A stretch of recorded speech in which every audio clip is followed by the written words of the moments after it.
beautiful. Patient. Exciting.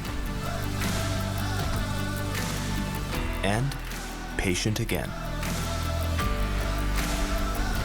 Welcome to your wine country. Happy Harry's Bottle Shops, Grand Forks and Fargo. Please use our products in moderation. You bet your life. You seriously asking me this question, Jay? Coney Island. What are we doing over here? Boosting the economy. Yeah, give me that money. Every weekday. I'm going to give it to you like an Italian uncle. Here you go. You get yourself a little something there. There you go, right there. Weekdays at 3:30 p.m. You're watching WDAY Extra.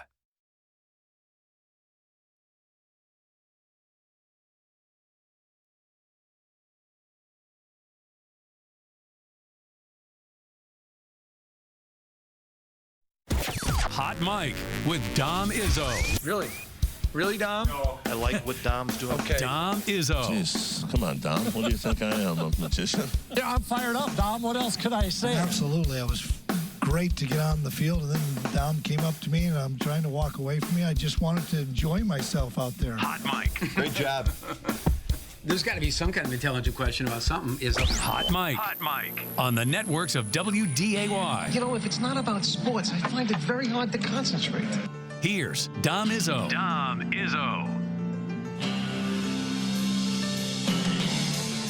Good Wednesday morning. This is the Big Things Happening in North Dakota edition of Hot Mic on WDAY Extra, KSFL in Sioux Falls and Inforum.com.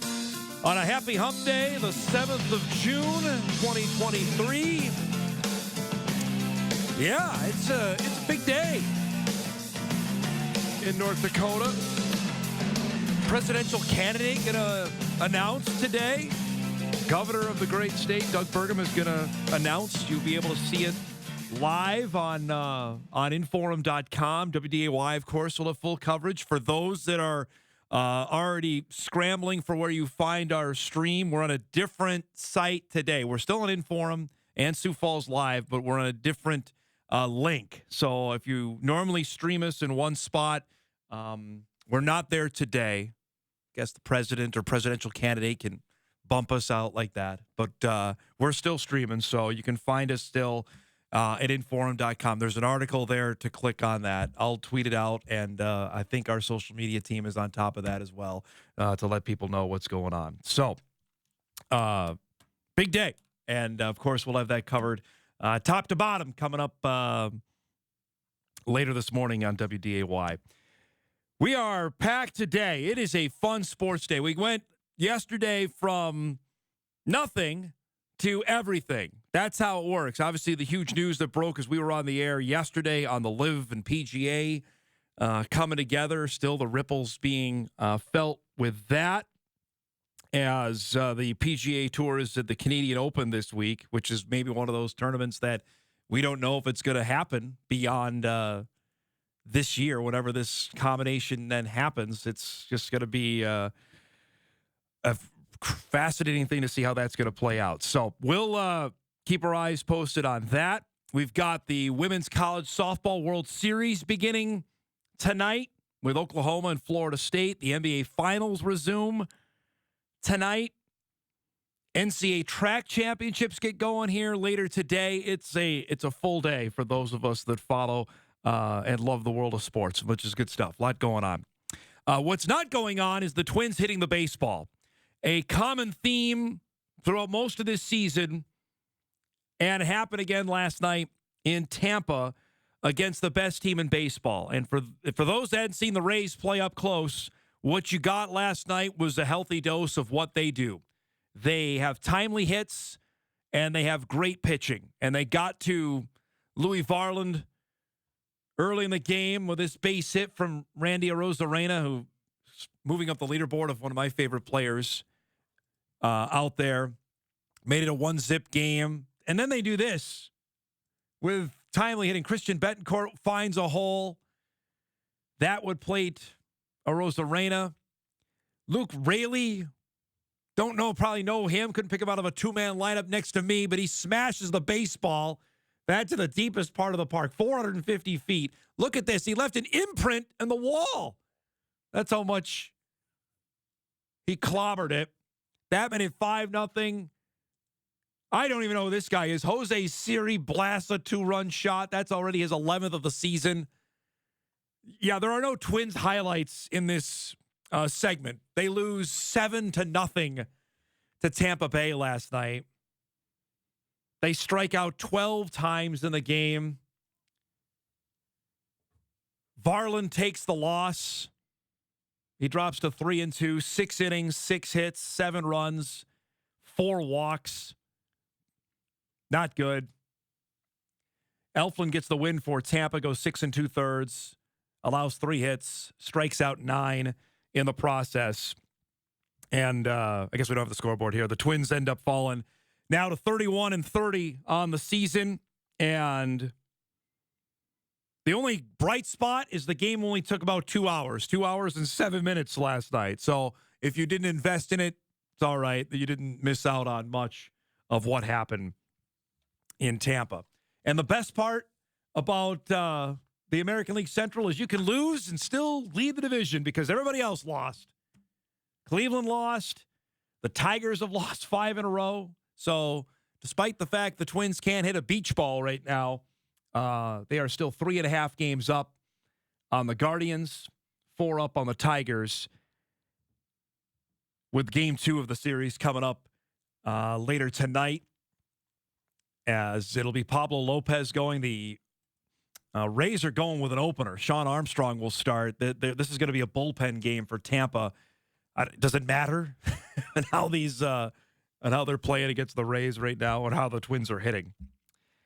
And this is indicative of what's happening with the Twins lineup right now. They are on a record pace for strikeouts. We have a graphic to show you of exactly how bad it's going right now. Through 61 games, the Twins have struck out 625 times. I think we have a graphic. 625 strikeouts. They are on pace to strike out 1,660 times, which would break the Cubs mark that was set just a couple years ago, which is about 1,550. They would shatter that. Shatter it with how they're going right now. They have scored 4 runs in the last 4 games. 0 last night. 1 against the Guardians on Sunday. 2 against the Guardians on Saturday. 1 against the Guardians in a game they won on Friday. They exploded for 7 runs in the game against Cleveland on Thursday. It seems like it was forever and a day ago when they scored 8 runs against Houston. That was last Wednesday. And last night, you saw it. This is the only highlights we could cobble together against Tampa was the fact of how many times they struck out, which was 12. And Dick Bremer, who's going to join us in his usual Wednesday time slot later on our show, said this is not abnormal for the season. This is what they are averaging for the year. Polanco struck out once, Kirilloff twice, Correa 3 times, Solano twice, Larnach once, Castro once, Kepler once, Vasquez once. Only Michael A. Taylor was the only one who didn't strike out in the Twins lineup last night. So hooray for him. And they're doing this without Buxton, who's been averaging a couple strikeouts a game. Royce Lewis did not play, even though he took BP, and we'll get full on the Twins stuff later in the show. But this is bad.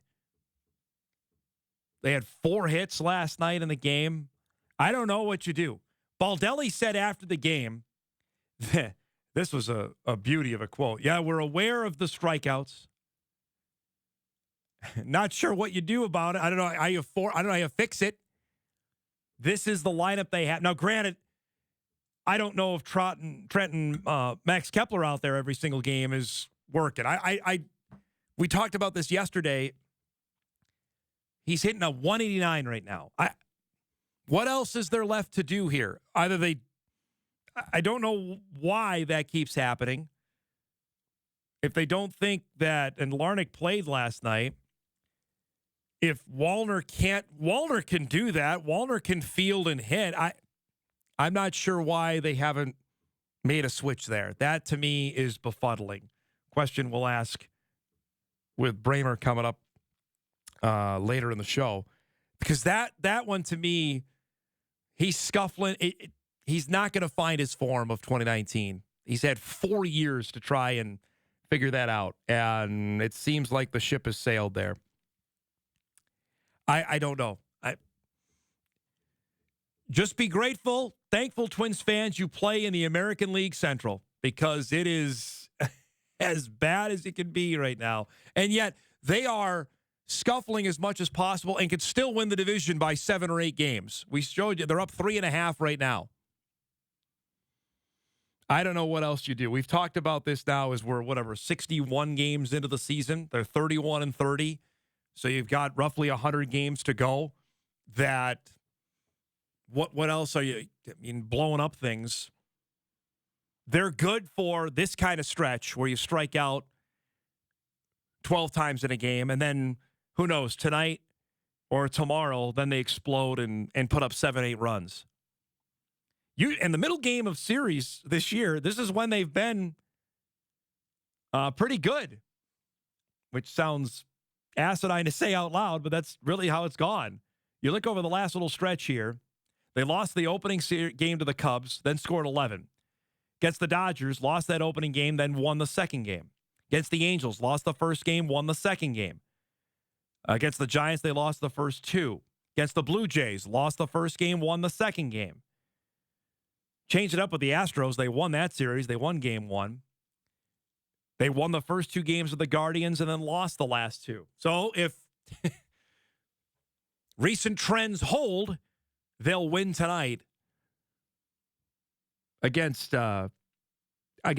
And my last point on this before we set up the show, because fans are seeing what Luis Ariz is doing in Miami. And especially with the guy who's starting tonight, because it's Pablo Lopez who's going. And it is impossible to not have a direct correlation. Now, I was a fervent fan of the trade. I still am. You lost whatever it was, 80-some-odd ball games. You didn't make the playoffs with the guy who won the batting championship last year, right? It didn't matter that Luis Ariz did what he did. He's hitting .401 right now. Had 2 hits last night when the Marlins beat the Royals. About 8 people probably watched that game last night. But, everybody second-guessing, like, why did they make that trade? Well, they did it because they can potentially win a playoff game with better pitching. They had done everything they could with Ariz. Okay? They could go and, maybe jumpstart the lineup and score 7-8 runs, but are they getting anybody out? Now, again, I know they didn't get anybody out last night, but you look at that 1-2-3 lineup with Gray, Ryan, Lopez, that can at least potentially end this record postseason losing streak. That's why you make a deal like that. That's why you have to go and at least change it up a little bit. I don't know what else you do. You can't keep doing the same thing because it hasn't worked. What have we seen time and time again in the postseason? Outstanding pitching wins. The Twins had the best hitting lineup in the history of baseball. They hit a record amount of home runs in 2019. What happened? 3 and out. See you later. All right? 2020, make it back. 2 and out to the Astros. Last 2 years, haven't even sniffed it. So, we'll see. But they got to do something. The lineup here ain't working. And it's only going to be more salt in the wounds if Ariz keeps hitting over 400. I'll just say that. But you had to make a trade. I'm not going to second guess what they did there. That to me is what they needed to do. Real quick before we set up the show, I saw the news come down yesterday, and I was sick to my stomach over it. That Jacob deGrom is going to have Tommy John surgery. And as many know, standout pitcher for the Mets, came up with the Mets, was the Rookie of the Year, twice won the Cy Young, and now over the last 4 years has not been able to stay on the field. He got a 5-year, $185 million deal from the Rangers in the offseason. I said it on the show. I wished him well. The Mets weren't going to go there. And I certainly was not wishing him ill. I don't think any Met fan would. I hope no baseball fan would. And he has not pitched since the end of April. He got hurt. Saw that his elbow was inflamed, and again, is done. Sick to my stomach. Guy is electric. When he is on, and it was last summer, when he came back for the Mets after missing, he didn't pitch at all, and he pitched early in 21, then got hurt, had to have surgery, missed the rest of 21, nearly all of 22, came back late last summer and was awesome. Electric. And that's when he can be. But his body, is not built to sustain that whipping motion of him throwing the ball. And I just don't know if we're going to see him in what he was. This is the second time now he's going to have major arm surgery. Sick to my stomach, because when he's on, he's amazing. He's going to be 35 later this month. That's crazy. And it may be over for him. Limited to 156 and a third innings over 26 starts in his last 2 years with the Mets. He missed the final 3 months of 21 because of right forearm tightness and a sprained elbow. And like you said, he didn't pitch last year till last August. Like the Mets were humming, and then they got him. He was the guy that gave them their only postseason win last year. Hate to see it, and hopefully he can come back, but that's going to be another long road. He was tearing up visiting with the media yesterday. Wanted to acknowledge that quick. We got a fun show coming up for you just a few minutes. Drew Trafton will join us. I have no idea what we're going to talk about with Drew. We're going to probably go off the wall today. We'll do that at 9:20. At 10 o'clock, I mentioned Dick Bremer will join us from Tampa. How do the Twins solve this offensive issue? We'll discuss that at 10 o'clock. And at 10:35, Stevie Keller will join us from Austin, Texas. The NCAA Track Championships begin later today. The Buys will be well represented. 4 different athletes will be participating today, including the first individual male to run an event. Jacob Rodin from Kenmare, North Dakota, will run tonight in the 800 meters. We'll visit about that coming up at 10:35. Also, we'll discuss some sweeping changes from the North Dakota High School Activities Association, including combining state hockey again, and finally returning high school football to the proper designations after 2 years of ridiculousness. It's going back to the way it should be. We'll do that coming up later in the show as well. So, fun show. We'll take a break. Hot Mic is off and rolling. We're back after this on WDAY Extra, KSFL TV in Sioux Falls at Inforum.com. You know what's fun at home? Takeout food. An hour devoted to home is kicked off with a surf and turf feast. Yum, yum, yum. Then, is fixer-upper even worth it?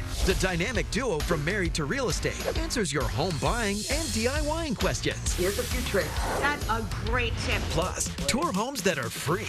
$39 a month. Even $12,000 a month. So amazing! Next, Rachel. Weekdays at 3 on WDAY. Don't miss the Feed My Starving Children Fargo Pack in January 2024 at the Fargo Dome. With a goal of packing 10 million meals in just 10 days, this is the largest FMSC event ever held. They're looking for 55,000 volunteers to help make this happen. By giving just 2 hours of your time, you can help feed kids in need. But to make this event possible, they need your help raising the $3.3 million necessary to pay for food and facility expenses. Visit fargopack.org to donate or learn about corporate sponsorship opportunities. Somebody has to stand up for victims. Detective Stabler, my partner, Detective Benson. It took a lot of courage to get up on that stand. It's not gonna ever be able to hurt you again. I promise you, I'll protect you. Weekdays at 12 p.m. You took my father. Somebody's gonna pay for this. There's no story more surprising than a real-life Dateline mystery. Probably a pretty ugly crime scene. Follow every twist and turn 5 times a week. The chase is on. With Dateline. Weekdays at 1 p.m. In this job, you take your eye off it for 1 second. People can die. Don't think, just do it.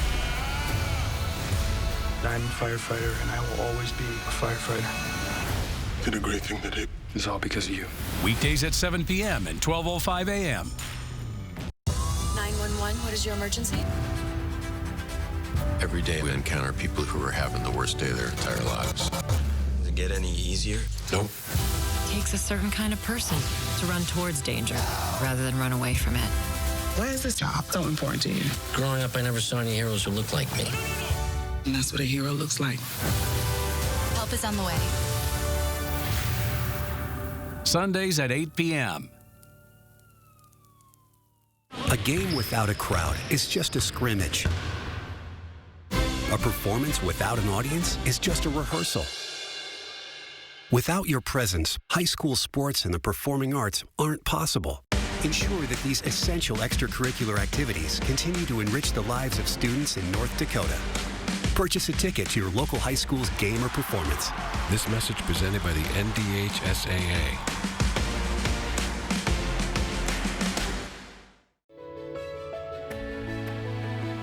There are places, people, and conditions in this world that almost seem beyond hope. But not when Mercy Ships is there.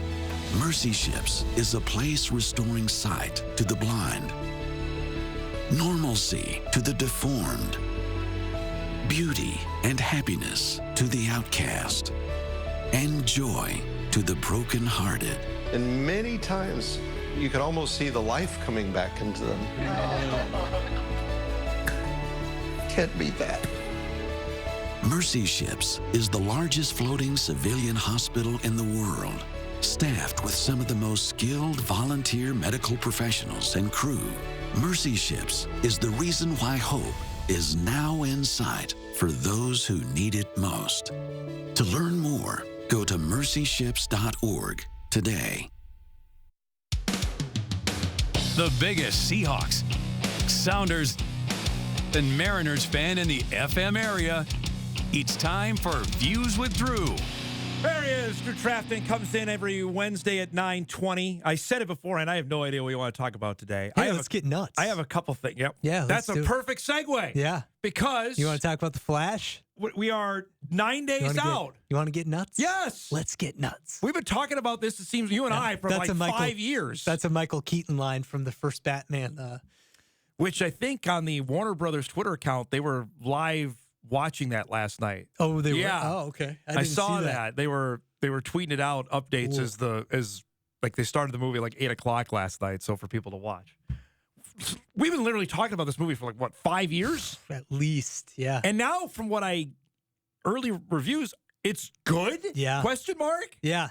Well, I think people are really hesitant to like it because there's a ton of baggage with the star, Ezra Miller. Ezra Miller's got a ton of stuff around him, yep. Yeah. And that has dominated, as it probably should, the conversation around this film. However, it's really hard to slow down that momentum because the DC Extended Universe has not had a film that's been well reviewed. And then also you're bringing back well, Wonder Woman, I suppose, was pretty I was going to say the that first would Wonder be, Woman. the first one was probably it. Yeah. And then you're bringing back Michael Keaton, who hasn't been in a Batman movie since '92. And Ben Affleck is in it too. You know, and it's, I mean, they're kind of hopping into this multiversal concept that Marvel's really capitalized on. Everybody's going to do this, right? Now that film audiences have shown like that they can stomach the idea of following through different dimensions. Spider-Man did that. With the Spider-Man movie would bring in Tobey Maguire and Andrew Garfield and totally. That was really cool. Well, and into the Spider-Verse, kind of dipped into that too. But that was a cartoon, and it was kind of a won different an Academy concept. Award. It did. Yeah, and I mean the MCU with the Infinity Saga and stuff and timeline hopping, like they've shown that people are willing to go on those kind of those weird tangents that only usually like comic book runs can do. I'm surprised they actually brought Michael Shannon back, who's the bad guy from the Zack Snyder and he's Superman. He's been brought back several times now into this fold, and they're introducing. I'm pretty geeked about it. I am honestly. too. This looks like I'm like, all right, I'm good. I'm gonna go. I want to see it. Yeah, and I think people have that relationship with Batman that's a little bit different than seeing Michael Keaton. I'll tell this story quick, and I think I've told the story before. I was 10 years old that summer of 1989, and I was just finishing 6th grade, and that was my reward present for finishing 6th grade. I got to go to the movie that night with my older cousin. Took me. I was 10. Yeah. And it was the greatest thing I've ever seen. It was unbelievable. That movie. They were literally it was like a sporting event. Like people were cheering. Like this was the first time I actually experienced a movie where we had that. Like where you had cheering, you had oohs and ahs. Like when he first came on the screen, I can remember this is the coolest thing I've ever seen. Well, I've always wondered if that's and the kind Batmobile of when it was on. Like this is the coolest thing I've ever seen. If that was somewhat like the Christopher Reeve's Superman, I have to imagine probably it's got to be. But that movie came out, and they had Jack Nicholson as the Joker. Yeah. Come on, the biggest guy going at the time, right? Like, and he put his face, which was a risky move, right? Yep. At that time, because comic your movies face were on not a comic book movie like that, and to take on that role, like where you're the villain, like that's an interesting, in such a goofy character too. But it was pretty neat. Yeah, I mean, and he was the first of several iconic performances. So now that Keaton's coming back, I mean, that alone's got to be like, let's go. Apparently, I've heard that he's in it a lot. Like, I mean, it's not just like a cameo where he's in it for like 2 minutes here and there. I've heard it's like I've heard he's got like 40 minutes of screen time. That's fine by me. Yeah, it'd be so great. I'm up for that. Yeah. The problem is because DC has been so messed up, we don't know what lays ahead after this because there's a new guy running things. James Gunn is taking over, who's of course did the Guardians movies and the Suicide Squad movies, which was really good. The recent one, which was fantastic. Peacemaker on HBO. Just everything is going to be really discombobulated, I guess, is maybe the best way to describe it. Well, and I mean, I think people are they're used to the idea of having several franchises going at once because we have the Robert Pattinson Batman Matt Reeves, which is getting another completely one, separate entity. The Joker thing is coming back because Joaquin Phoenix is going to do that again. Yeah, and so there are different universes within this whole concept, and several within just the Batman sphere, but they're just completely separate entities, which works. People are ready for it. People can handle it. It's apropos for what's going on with Warner Brothers because CNN's all a mess right now. So it just seems big news out of there today. Kind of great.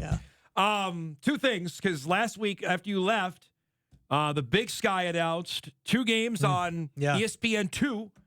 Montana will be there on the road. That was the part I wanted to ask you. They picked the game at Idaho, at the Kibbe Dome. At Idaho will be a 9:30 Central Time start on ESPN2. Montana at Idaho. Yeah, I cannot believe they're going to go to Idaho. I know. I've been to. Have you been there? I've not been there in person. I've been to the Kibbe Dome. That is. Well, I think that's kind of the spectacle of it, and the fact that it just kind of looks like you're in a pole barn. And I mean, everybody that's kind of like I think the charm of it. Yeah. It's Idaho's the team on the Big Sky. Yeah, they're the one that everybody's circling. Like, all right, are they for real? Yeah, I'm on that bandwagon. By the way, you're jumping on the Vandals. I thought they should have been a quarterfinal team last year. If they played any sort of defense, they would have won their playoff game with Southeastern Louisiana, then they would have beaten Samford, and they would have come here. Yeah. I'm of the mindset that would have happened. Yeah, and I think it'd be cool to see an Idaho team, like Idaho, be really competitive. Idaho needs to be good. We need like you and I have been beating the drum on this for 5 years. We need somebody else to be new good. Blood. Yeah, we need some new somebody. blood to rise to the top and to kind of bring some new energy to the FCS, and Idaho could totally be that Montana team. State and Sac State is the other game. That'll be because great. they did not play last year during the regular season. That'll be great. That's the following week, I'm a super 9:30 pumped game. about that I one. don't think Sac State's going to be very good this year. I think they are going the other way. I didn't think they were going to be good last year.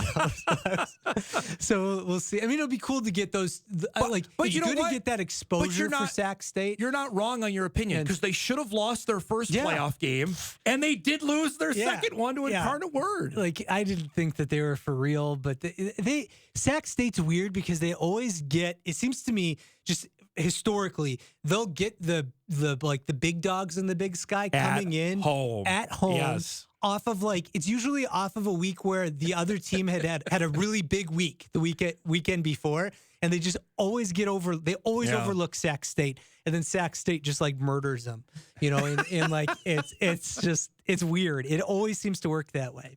Well, I refer to the game last year with the Grizz. Yeah, that game totally. was. There were so many weird calls and so many weird things that happened in the fourth quarter. Right, because the week prior, Montana lost to Idaho, right? Montana just went in that game, skid, and it was and the Big Sky it does that to each other, and it is what it is. But it's cool they're getting the games on. I'll say that. I think so too. The Missouri Valley's sitting there just come on, get in there, guys. Come on, cut a deal. I mean, that'd be fun. The advantage of having the schools in the time zones they're located, they can go and do that. Yeah, they have those open time slots. Those are 8:30 starts in Missoula and Bozeman, so you can do that. Yeah, it's like the Pac-12. Pac-12 after dark. The Big Sky can totally take advantage of that. I have to give you 2 minutes to talk about this. There's apparently some large soccer news today with Lionel Messi. There's some heat. Is this a thing? I think it's a thing. That he's coming to MLS. Yeah, so he has 3 big deals on the table. One to stay in Europe, but there's the financing there isn't super hot on that. And then he could go to Saudi Arabia, which is a big. They're offering him the most money, but MLS is offering him. Apparently, it's Apple is in on it because they have the broadcast rights. So they're offering a sweetener. Adidas is offering him a bunch of money, and MLS, they've done these contracts before with David Beckham when he came over. This would be a much bigger deal than David Beckham.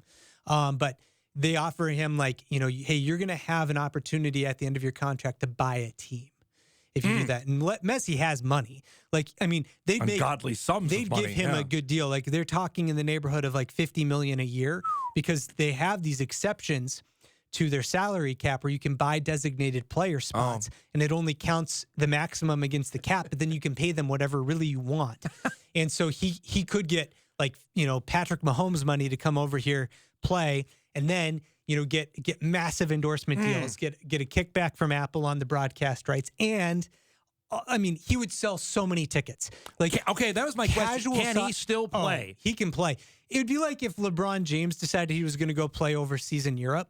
You're getting, not what he was. Still LeBron was still really good this year. Exactly. Yeah. And Messi's still that caliber. He's 35. He could play a couple years. So, okay. And he would stand out obviously on the pitch in the U.S. MLS is getting better. It's not. Well, here's the rub, though. We talked about it last week. Nobody sees it anymore. Right. That's the problem now. They moved. But if Apple could dangle a star, we have Lionel Messi. Yeah. That would be. If NBA was just behind a paywall stream and they're the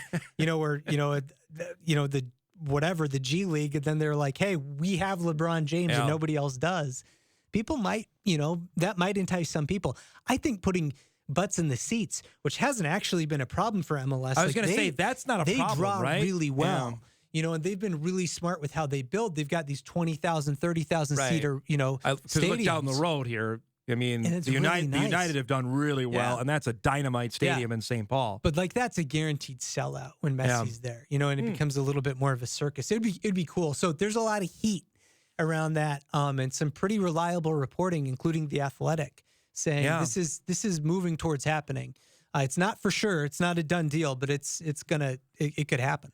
I have one last thing. Did you see what Dan Campbell said yesterday about your buddy Jared Goff? Something about biting off kneecaps? He said that Goff is a better quarterback now than he was with the Rams. Oh, okay. Now, remember, Goff took the Rams to the Super Bowl. Yeah. What do you make of that? You saw Goff play all the time. I mean, as a Seahawks fan.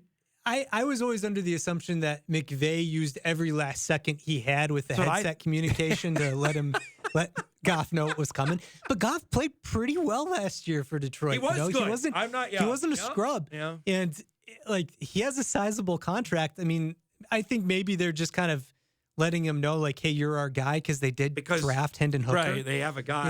And so it's kind of like, hey, if you don't pan out, we already have your guy, like, here.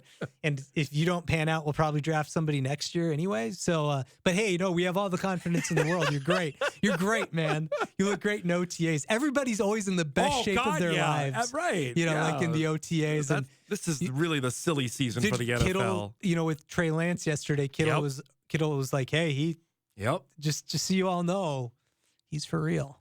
And you hear that for every guy, and it's good. It's good for the league. Not that they need it. They stay in the spotlight. Relevant. It's June 7th, and here it is. I just find that interesting. Like, Goff I thought was pretty good with the Rams. I mean, that year they went to the Super Bowl. He and Kupp were really good, and then Kupp got hurt late in that year when they went to their first Super Bowl. And that's always kind of been the Rams' issue. That's why I wasn't buying the Rams when they won the Super Bowl that year, because it was like, well, are they going to stay healthy? Right. Like, I mean, you bring in Matt Stafford. He hasn't exactly been the picture of health in his career, leading up to that point. And they had a great year. Like, they were fantastic. And it was like, well, that was about as good as you could have hoped. And then we saw what happened last year. Everything went their way that season. And then last year, the wheels on the bus fell off.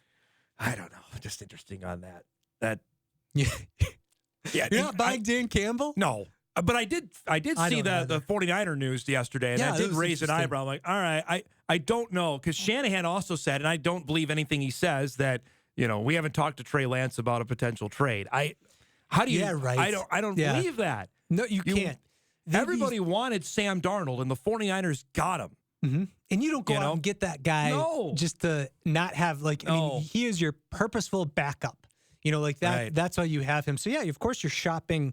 You got to shop Purdy or Lance, and sure looks like you're shopping Lance. Vanell asks us, why are both your baseball teams so bad? I know why the Mets stink. What's up with the Mariners? I wish I knew. I mean, like they just like the strikeout leaders for the AL. Like 4 of the top 5 are Mariners, and the other ones are Twins, because the Twins are going to set the record for most strikeouts. It's rough. I don't know what they need. Like the one last night though. They beat the Padres last night. Padres, yeah. They 30. The Mariners are 30-30. The Mets are 30-31. Yeah. Well, that is not what either team was hoping for in 2023. The Mariners are in a better spot this year than they were last year at this time. At this time, right. And they ended up winning 90-some-odd games last year. They had like that weird 17-game win streak. And, it's like that's not going to happen again. So they just have to – maybe this is just them bouncing back to earth a little bit. But the Rangers are really good. I was not expecting that. I think they're for real. Like, Texas I wasn't buying that. I was not buying that at all to start the season. I was like, oh, that just happens, like that. They just got hot. Texas they is look like they're for real. 20. They're 4.5 up on the Astros, 9 up on the Angels, and 10 up on the Mariners. Well, and the Astros, they lose all their starting pitching, and they still have the best pitching in the league. It's like, how does that happen? How does that happen? The Marlins might be legit too. As I'm looking at the National League, it's the Braves, then the Marlins, then the Mets. Yeah. I can't figure out. New York has spent $6 billion and they're a game under 500. Give me a break. Honestly, this is how the universe works for me, because people have asked me about it all the time. Well, you got the Mets are going to be good, and you got Aaron Rodgers. That's not how it works. It's not. Karma comes back one of them will be good. So if this ends up coming to fruition, the Mets will finish 500 and not make the playoffs, so and the Jets will win 14 games this year. So buy your Super Bowl tickets now. That's what the universe is telling you. Either that or the Mets will get hot, and then Rodgers will break his hand in week 4. It's one or the other. It's not going to happen both. So which would you prefer if you had to take one? I mean, you've seen the Mets in the series a couple times. Yes, but last year was really upsetting. They won 100 games and flamed out. Honestly, I would want the Jets to make a Super Bowl. Go to the Super Bowl. Yeah. Absolutely. I've not seen that in my lifetime. You got to check that'd be that all right. box. Check that box. Thanks for coming by, Mike. Good to see you. Thanks for having Joining me. us each and every Wednesday, Drew Trafton, in his usual Wednesday time slot. We will break. We come back. We mentioned some major changes for North Dakota high school sports. We'll dive into that, why they made them. When Hot Mike returns on a busy Wednesday, we're back after this. Transform your home with a new garage door from Ideal Door at Menards. We have 9x7 and 16x7 size doors across multiple styles. In stock today. Get a 9x7 non-insulated garage door for $334.99 after sale price and rebate. Complete your project with a Chamberlain garage door opener. Our belt drive model comes with built-in Wi-Fi, allowing you to control your garage door from anywhere. Now, just $179.99 after 11% rebate at Menards. Save big money at Menards. Who let the dogs out? Laney's has, and the 2-for-Deal special is back. If your furnace and air conditioner are over 10 years old, it's possible they've gone to the dogs. They're more prone to roll over and break down, and they're also a lot less efficient. Let Laney's help you fetch a free air conditioner with their 2-for-Deal. For a limited time, when you purchase a qualifying Coleman high-efficiency furnace, you will receive a Coleman air conditioning unit free. Call Laney's for details. The dog days of summer will be here before you know it. 828 is just great. Tamron Hall is a hit, taking daytime talk by storm. And on the next Tamron Hall. Two of our favorites are back, Tay Diggs and P-Valley's Nico Anand. They are joining us for our first ever Tam Fam yearbook. Find out why their new collaboration makes them voted most likely to change the world. Plus, Kendra Wilkinson is vying for most change from Playboy Mansion to season 2 of her reality series on the next Tamron Hall. Weekdays at 2 p.m. Breaking news, the latest weather, and live sports delivered straight to you. Watch the news leader, WDAY News.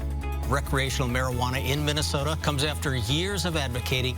News you can trust from the most experienced team in the region.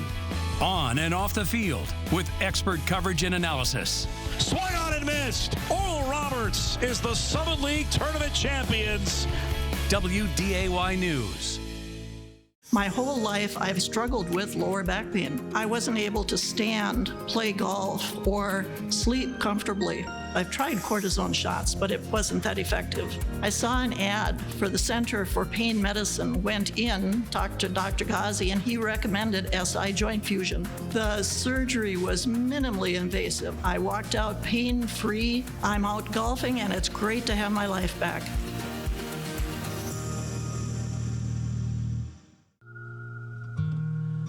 Love me tender, love me sweet, never let me go. You have made my life complete, and I love you so. Love me tender, love me dear, tell me you are mine. I'll be yours through all the years, till the end of time. Love me tender, love me true, all my dreams fulfilled. For my darling, I love you, and I always will.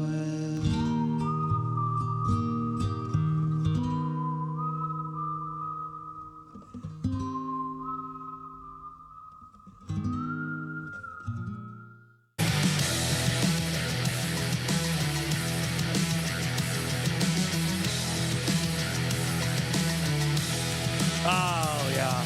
Thanks for that reminder. Last night.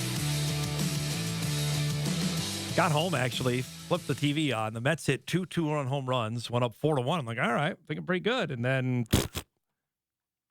because it's the Braves, and they own the Mets right now. You heard me, Jamal Kennedy. They own them. There's no doubting it, denying it. just acceptance right now. Okay, I teased us off the top of the show, and story that we've been following for a little bit, heard about, and wanted to check a little bit about it today. And we might get into this more tomorrow, depending on availability for some guests to come on and talk about it. The North Dakota High School Activity Association Board of Directors met yesterday in Valley City, pretty much to wrap up the year, had some decisions to make on a few sports. One was on hockey.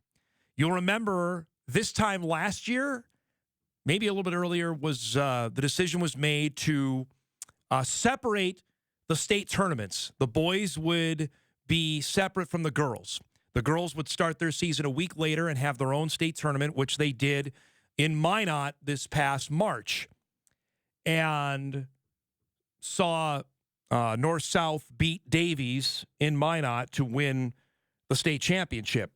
By all accounts, and I was not there. I was in Sioux Falls the weekend of girls hockey.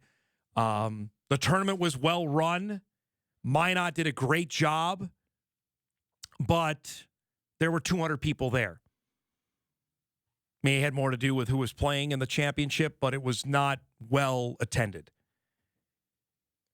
Add in the fact now that we have another class of basketball that has been added, and it would be on that same weekend when the girls' hockey tournament was slated to happen.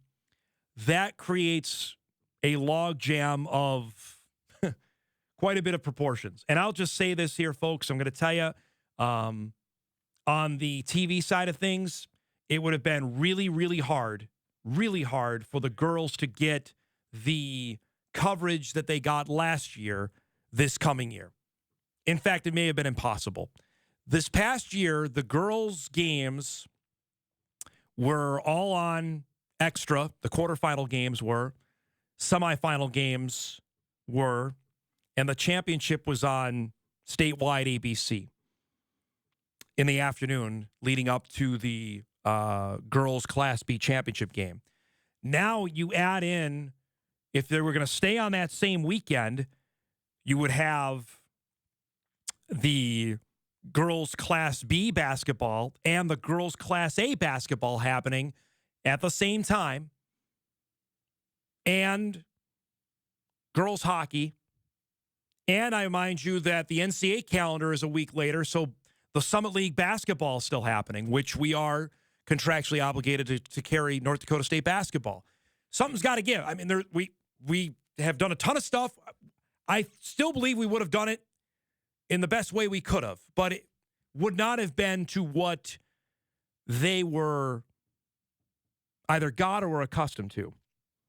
I think that was a major part of it. I think also that they wanted to try it. They did it.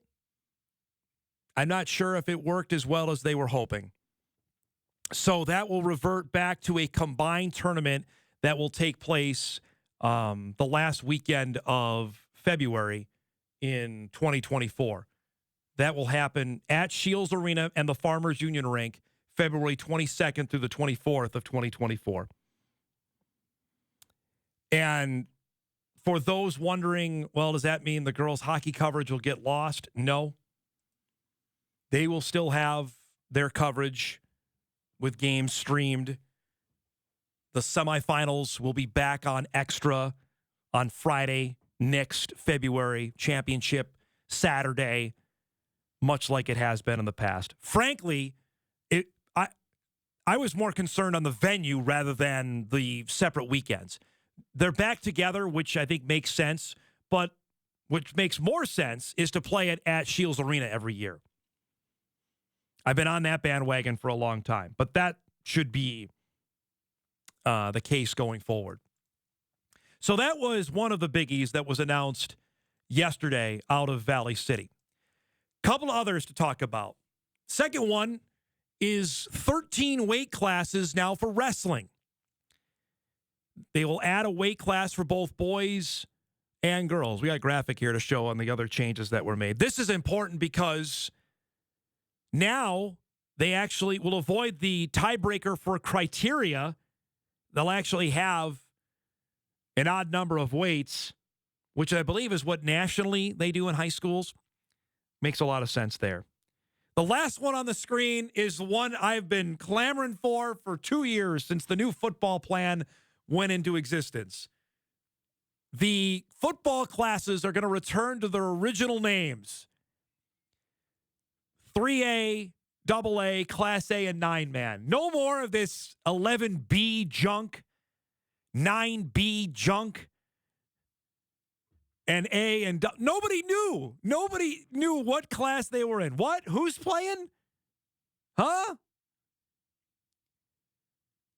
So thankfully there was some sense, and I'm sure I'm going to take complete credit for this because I've railed on it on this show for the better part of a couple of years, that they've reverted back to the old names. Thanks for listening to that one, High School Association. We appreciate that. Couple other biggies that were laid out yesterday as well.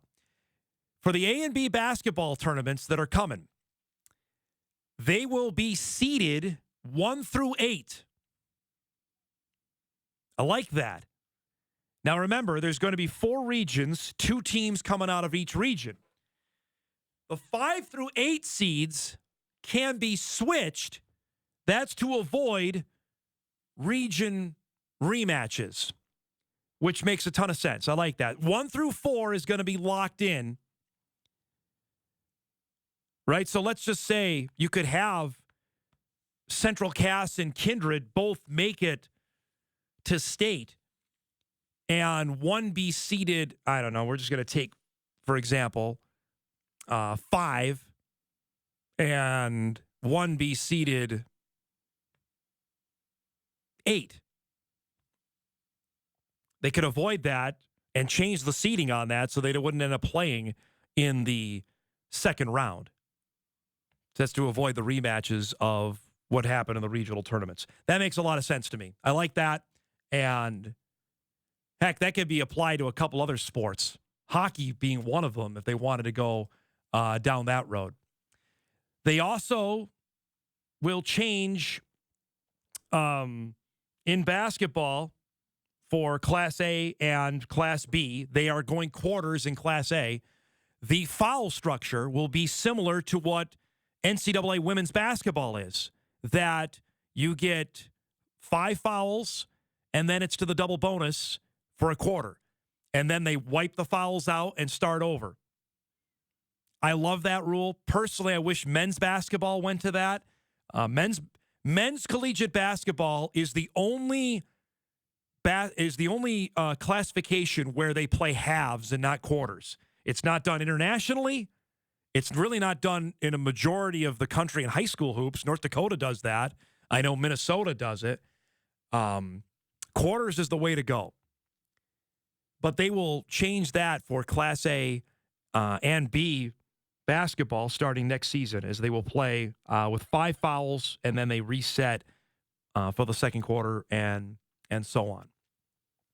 Lastly, the other biggie was the board voted to acknowledge a 3-class volleyball proposal that was put forward for review. Similarly to what happened last summer when the focus group proposed 3-class basketball. More information is going to be provided to the member schools in the fall, likely by late August, early September. They also change the wait time to enact it. Remember last year we found out it was a year. You needed a year out to do anything. They changed it to 15 months. So if this is going to happen, the earliest this is likely going to happen is probably the fall of 2025. I mean, we'll go down we know this is probably happening with volleyball. We can go down the rabbit hole on that when we have more time. But that's the new procedure on adding a new division, new class to a sport. Now it's going to need 15 months heads up rather than 12. After I don't think the board enjoyed knowing they had to do something so quickly to get 3-class basketball up and going. They wanted a little more time for volleyball. And that will create issues on venues, when you do it, you spread it out. I mean, there's some other challenges associated with this, much like we're running into with basketball. The next 2 years will be really interesting on the basketball side of things to figure out how that's going to work, and do they need to please extend the calendar? If they're listening, they listen on football, then listen on basketball and extend the calendar. But those are the big things that came down. I will effort this on the next couple days on the girls' hockey side of things to get their reaction on going back to be a combined tournament. I am interested there on the thought process of what they thought of being alone and now going back together. I think exposure-wise, it is better for them. I think anybody that's gone to the hockey tournament when it's been either at the Ralph or certainly here at Shields Arena, that the comfort of watching a game on the main rink and then just going across the way and watching a game at the Farmers Union rink, that makes a lot of sense. A lot of people have done that. It's convenient. Whereas having it, if you have it on a separate weekend, it gets lost, and it really would get lost with another class of basketball coming. Because I could tell you, gymnastics will run into this, because gymnastics is that first weekend in March. It gets swallowed up. The big thing, especially this coming March, is going to be that first weekend in March with 2 new classes. That's going to be a big deal in this state. I'm not saying that because we're televising it. I'm saying it because I believe it. It's going to be a big deal.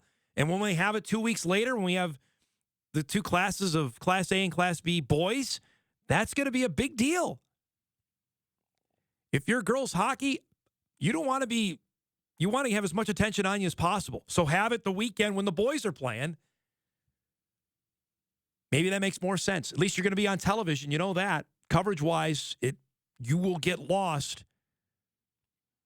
And I'm saying this from a guy who used to make decisions on what we're putting on the news that particular night.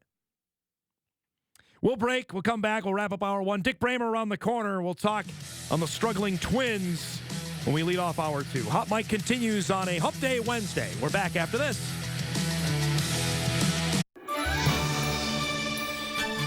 I'm Tyne Morgan, host of U.S. Farm Report. Join me right here each weekend as we explore the news and issues that matter most to agriculture.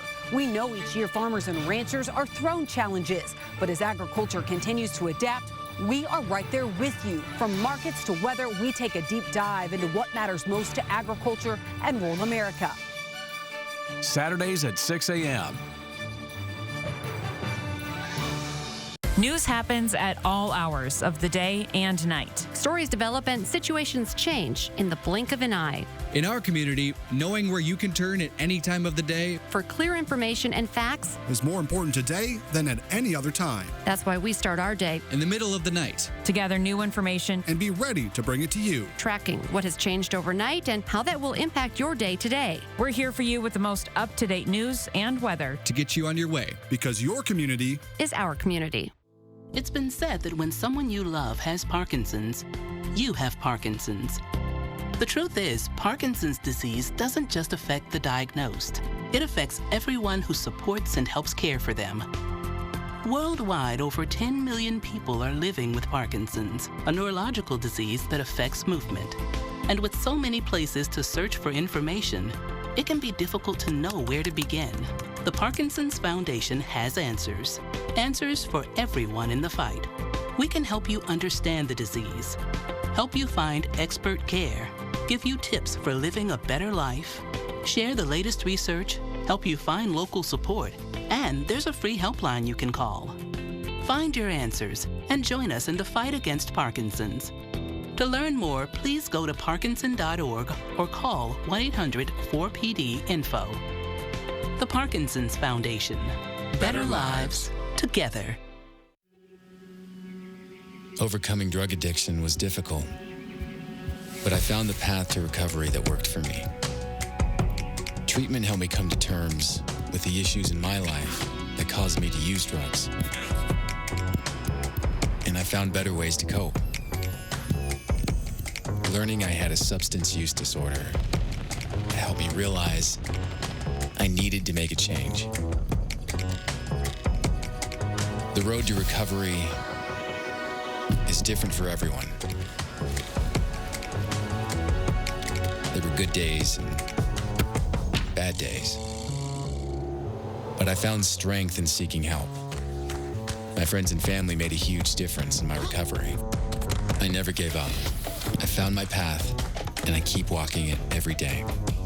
Find the path that works for you. Learn more at cdc.gov/stopoverdose. There is a road laid out for me. Boxes everywhere. And this is going to be Addie's room. I am blind. You're really going to like it. I hope so. Yeah. I know this road is there for me. There is a long way. First night here, but Amy seems cool. Ways down by the river. I am blind, but I need not see. I got this. I know this road is there for me. Okay. If I'm really free, take me down to the river and wash me. Oh.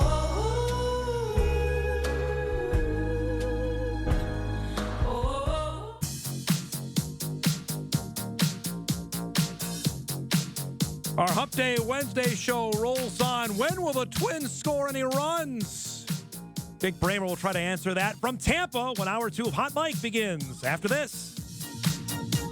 Expand your outdoor living space and get 11% off all concrete landscape blocks from Menards. Check out our great selection of patio blocks. Get a 12x12 patio block for just $129 after rebate. Finish your project with sealants you can rely on. For a waterproof and weatherproof seal for windows, doors, and more, choose Advanced Clear Window and Door Silicone Sealant. Get a 10-ounce tube for just $6.99 after 11% rebate at Menards. Save big money at Menards. You know what's fun at home? Takeout food. An hour devoted to home is kicked off with a surf and turf feast. Yum, yum, yum. Then, Is Fixer Upper even worth it? the dynamic duo from Married to Real Estate answers your home buying and DIYing questions. Here's a few tricks. That's a great tip. Plus, tour homes that are free, $39 a month, even $12,000 a month. So amazing! Next, Rachel. Weekdays at 3 on WDAY.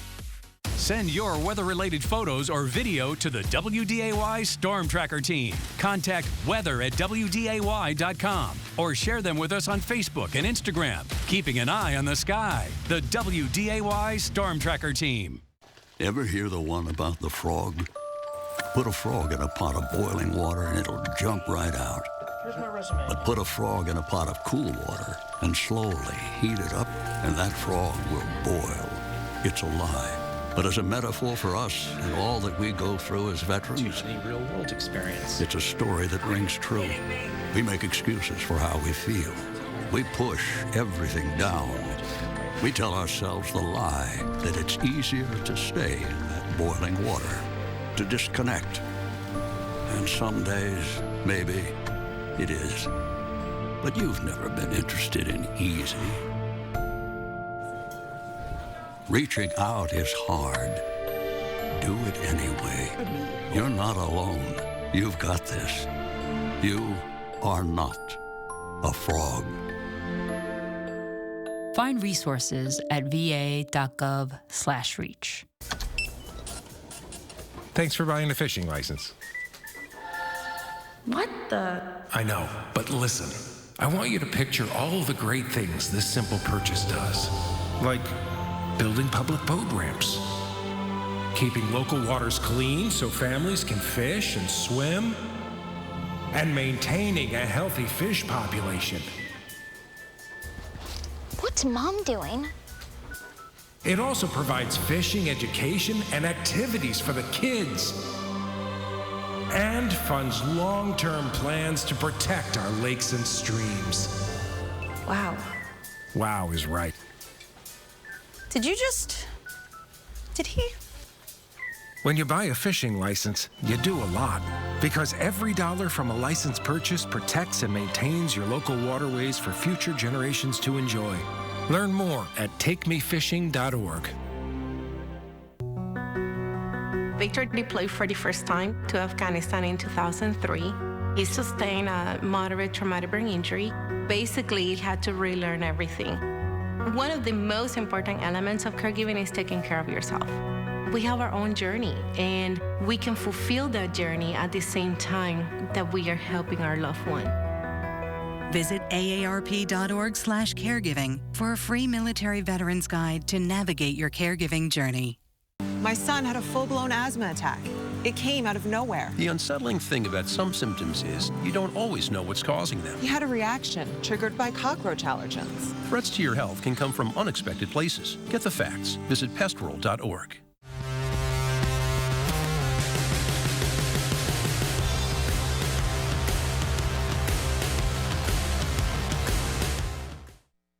This is Hot Mike. Hot Mike. On the networks of WDAY. WDAY. Here's Dom Izzo.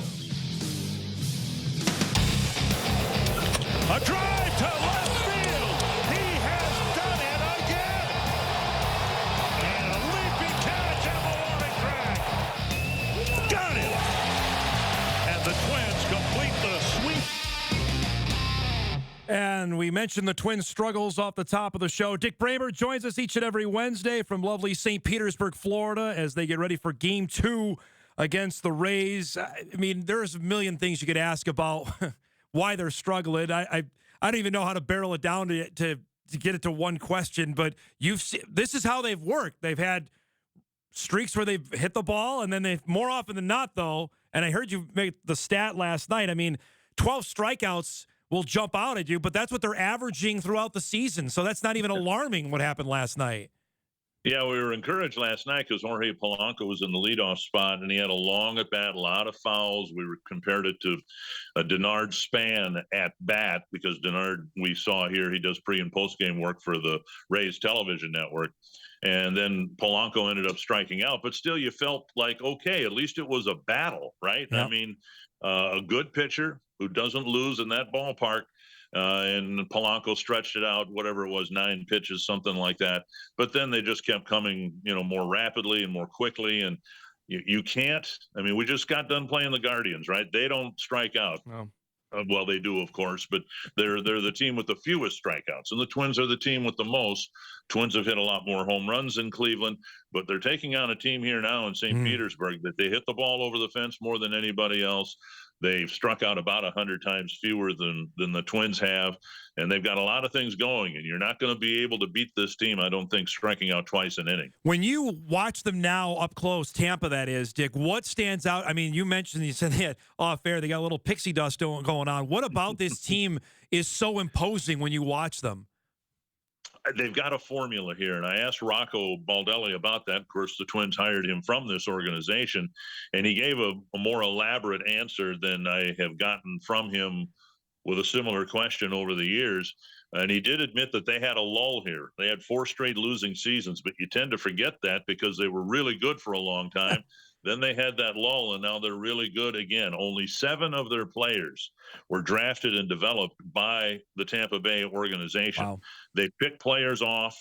Luke Raley, Twins traded him to the Dodgers along with Gratterall to get Kenta Maeda. Well, he didn't stick with the Dodgers, but they got him here, and he got a triple and a home run last night. They just have a way of extracting the most talent from players within their organization and outside their organization. They don't have the economic viability to spend big on free agents. They did by their standards with Eflin.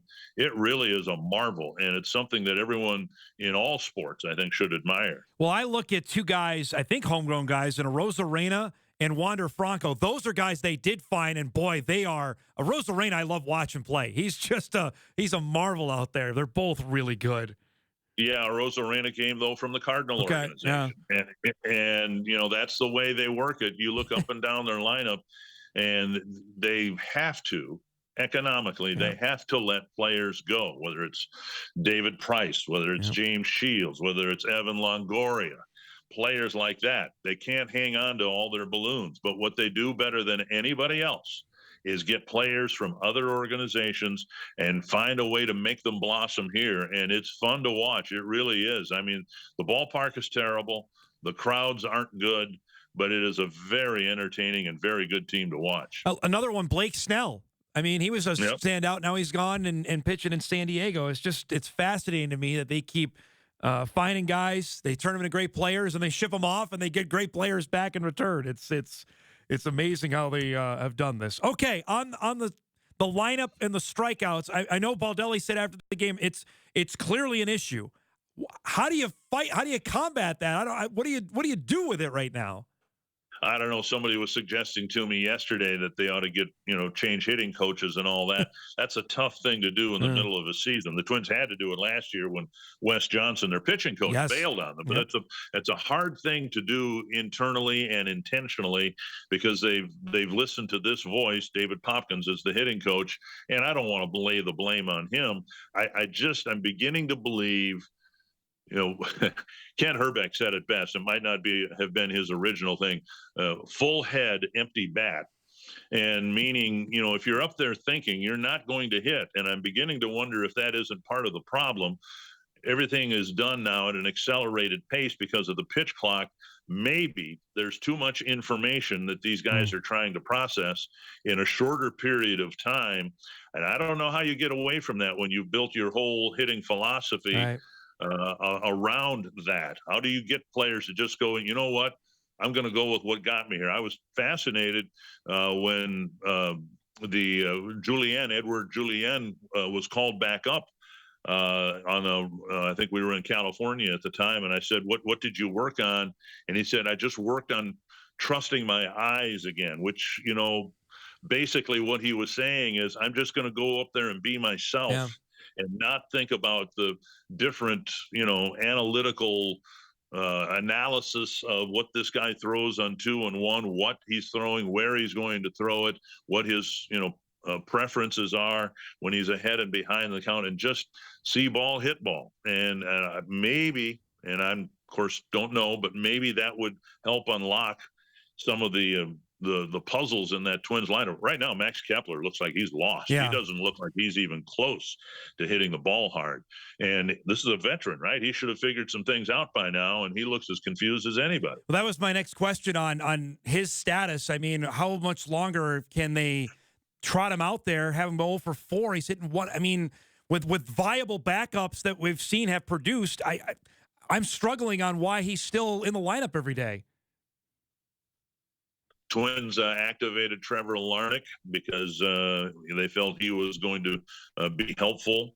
Matt Wallner figured some things out when he was with the Twins last time, and he's carried that over to his time now in St. Paul. Was the International League Player of the Week. Hit with power.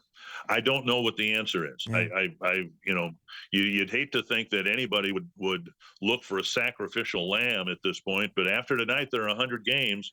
The Twins have had ample opportunity to distance themselves from everybody else in the division, and they haven't done that. If they lose tonight, they're a 500 ball club with 100 games to go, and they would join the list of teams, in my mind, that have underachieved this year. Well, and that's the thing. If they're playing any other division, they're in real straits right now, to be honest with you. I mean, thankfully they're in the American League Central, where you can lose 7-0 and nobody gains ground on you because Cleveland and Detroit both lost last night. Yeah, and the consolation, I think, for Twins fans, at least it is for me, Twins aren't the only team really struggling. The Padres are struggling. The Mets are struggling. Two of the highest payrolls in the game. Payroll is not the be-all and end-all. Twins have a healthy enough payroll. What is it, $150 million, I think, second to the White Sox in the division. So that's not the issue. It is being able to do what the Rays do that we were just talking about. Somehow find a way to unlock the potential that these guys have. Miranda was expected to be a big bat in the middle of the lineup, and it didn't work for him, and he's not even with the team anymore. He's struggling at AAA, and Julien has his skill set, but he wasn't able to, employ that at the big league level. So I don't know what the answer is, but I know they need to find it in a hurry. Byron Buxton obviously took that ball in the ribs on Thursday night. I know there was hope that he could maybe come back. Then was put on the injured list. What's the update there, Dick? And I mean, we're not going to see him obviously now until early next week, be the earliest he can come back. he would be able to come back at the start of the next homestand, which is going to be a critical one for the Twins. It's 3 teams, a week and a half at Target Field. Whatever happens on this road trip, Tampa Bay, then another tough team, Toronto. The Twins need to get well for that homestand. Byron is eligible to come off the injured list, and just think about that Cleveland series. Twins 1-2, lost 2, just how scary it was. Now, we talk about the rib cage and all that. The fact of the matter is Byron got hit in the ribs right near the heart area. I mean, and he's lucky he did not crack a rib or do anything internally more serious than what it apparently is. Now, he tried to swing yesterday in the cage. It didn't go well. We didn't get the lineup for the Twins till about 45 minutes before game time because they were waiting to see whether Byron could play or not, and that's not the case. And then, the Royce Lewis thing at first base, I still shudder to think about it. Royce told me yesterday he doesn't even want to look at it. He hasn't looked at it. Hopefully he'll get back on the lineup as soon as tonight. So we have the video of that, and I know your reaction to it was what everybody's reaction was oh no. And when you watched it, when you saw it live, you're like, oh, this again with this guy, like this is the worst thing imaginable. Thankfully, it wasn't anything beyond, because when you see his head and neck go the wrong way, all you could think is like, this is going to be really, really bad. I think I said, oh no, twice. Yeah. The first one was for his right knee because he got, solid contact with a big first baseman, right? Then he flipped over. The second oh no was for his neck, because I really thought the potential was there, if not the probability, that he was going to have a very serious injury. And there wasn't a whole lot that went right over the weekend, but to see him walk off was one of the best things I think any of us have ever seen. Now, he was in the batting cage yesterday. Is that right? That he was back? Okay, so what do we expect? There's a chance he could play tonight, or what's the latest there? I would think so. I would hope so. I know he wants to play. He wanted to play last night. This Twins team, Correa's not 100% with the plantar fasciitis. You've got 4 bench moves to make. You can't carry guys for very long who cannot play. Yeah. They played a game on Sunday, and with Kirilloff with the stomach flu, bug, food poisoning, whatever it was, he was in the original lineup and taken out. Correa wasn't going to play. Buxton wasn't going to play. They had a backup catcher, and that was it in terms of their bench moves. And then Lewis, if he had played a position, he would have had to come out of the game, and we would have had almost a comical defensive alignment. Thankfully, I guess, he was the designated hitter, so that was an easy switch. But, this team needs to get healthy. It's the same thing that doomed their season a year ago. And, look at what they are. Plantar fasciitis. You can't train to avoid that. You can't. Byron now 3 times has been put on the injured list because he's been hit by a pitch. Well, you can't condition yourself in the off season and spring training to avoid that.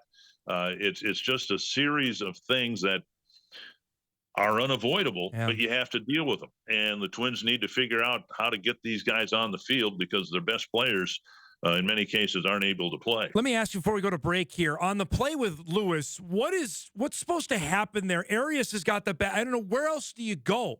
I don't know. You guys were discussing in the broadcast. I don't know what either player is supposed to do in a play like that. Well, I think, and of course, Justin Morneau would be a better guy to ask. And I'll try to, when Lewis gets back in the lineup, I'll ask him, what a first baseman, a more experienced first baseman is going to do, because Arias is not an experienced first baseman. They just needed to get his bat in the lineup. So, and the Twins do the same thing with Solano. He's not an experienced first baseman either. So nobody did anything wrong. But typically, I think what you would see is the right foot on the bag, the left foot extended, still in fair territory, and a first baseman would try to backhand that ball rather than step behind the bag and get a surer bounce. But, you hate to say it, it worked for him because they got the out, and Ramirez realized that Lewis runs really well, got rid of it quickly, and a short throw was a little off target. They got the out, so I guess the play worked, and thankfully it didn't cost the Twins the services of Royce Lewis on the long term. Well, you mentioned it too. He put his arms out. If he doesn't do that, I don't know what happens, right? Yeah. I mean, it's, and we talk about baseball being a non-contact sport, and you watch any game and you will see contact of some sort. In Buxton's case, the ball hit him in the ribs. It is very much a contact sport. And when you have unusual occurrences like the Royce Lewis play, if you can get out of those without something serious happening to Lewis or the first baseman for that matter too. And so I think both teams are a little fortunate, and we'll hope that Royce is back in the lineup tonight. We're overdue for a break. We'll take one here. Much more with Dick Bremer live from St. Petersburg as the Twins get ready for Game 2 against the Rays with Pablo Lopez going tonight. We'll be back right after this on Hot Mic on WDAY Extra, KSFL TV in Sioux Falls at Inforum.com. From New London, Minnesota, Mark, your smile melts our hearts. Next live, Anthony Ramos from Transformers Rise of the Beasts. Plus, Maitreyi Ramakrishnan from Never Have I Ever. I love this dress on you. This dress I have worn 6,000 times. Really? Yeah. And you pretended like you used to watch this show. Weekdays at 9 a.m. When it comes to making plans, you are the best. The same way you plan each detail for those moments. Start planning to protect you and your loved ones from a natural disaster. Protecting your family is the best plan you can make. The end of hunger and poverty starts here. Your gift of an animal from Heifer International can help a family with food and income, all while caring for the earth. Heifer International. Learn more at heifer.org. For children fighting critical illness, we can make the stars align. Because when we come together, hope and joy will shine. Help us make every wish come true. I'm Naheem Hines. I support the Muscular Dystrophy Association because they help my mom and kids like Ethan. Thanks to the Muscular Dystrophy Association and people like you, I have more hope than ever before. Join us and learn more at mda.org today. Do you want to meet a family with a transgender kid? Here we are. We love our kids unconditionally, and we will never stop fighting for them. Stand with us. Protect our families. When you or a loved one is diagnosed with Alzheimer's, it can be tough to know where to turn. But the Alzheimer's Foundation of America is here for you. We've helped tens of thousands of people through our 7-day-a-week helpline, connected communities nationwide with information and support through our Educating America tour. And our telephone-based support groups meet weekly, providing assistance and support to families. We do it all because of one thing, you. Join us in the fight against Alzheimer's and donate today. alzfdn.org or call 866-232-8484. Here it is. Look how cheap it is. Go for it, Steph. Be careful what you buy online. It's finally here. Counterfeit products are illegal. They are fake and can be damaging to you, your property, and your wallet. Go, go, go, go! It looks real, but I don't have a good feeling about this. Whoa, no, get out! Go. Buying fake products can cost you the health of your face, skin, and eyes, or scar you for life. Real products are tested for safety. Buy the brand. Protect yourself. This message is brought to you by the National Crime Prevention Council and the United States Patent and Trademark Office. You're smart. Buy smart. Go for real. Go for real. Go for real. You got lots of money over here. I want to go for it. So do I. Let's do it. You bet your life. Give me the money. $5,000. Boosting the economy. You seriously asking me this question, Jay? Coney Island. What are we doing over here? Every weekday. Yeah, give me that money. Oh, yeah. I'm going to give it to you like an Italian uncle. Here you go. You get yourself a little something there. There you go. Right there. Weekdays at 3:30 p.m. Somebody has to stand up for victims. Detective Stabler, my partner, Detective Benson. It took a lot of courage to get up on that stand. He's not gonna ever be able to hurt you again. I promise you, I'll protect you. Weekdays at 12 p.m.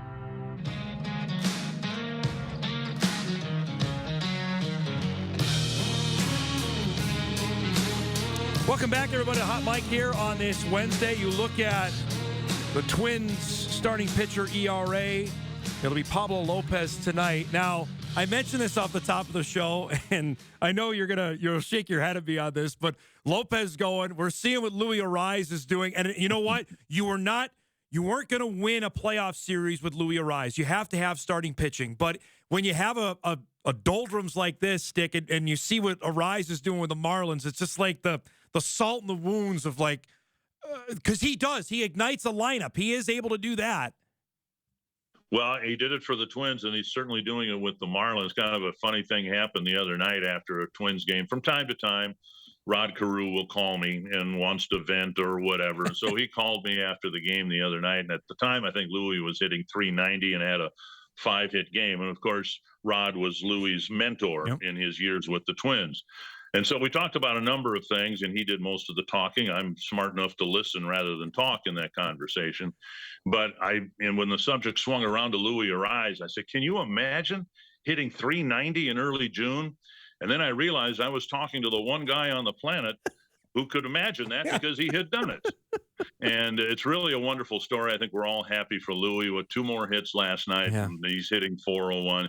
But you're right. I mean, some people are foolish enough to try to evaluate a trade 2 months into the trade. I think the Twins are happy with Pablo Lopez.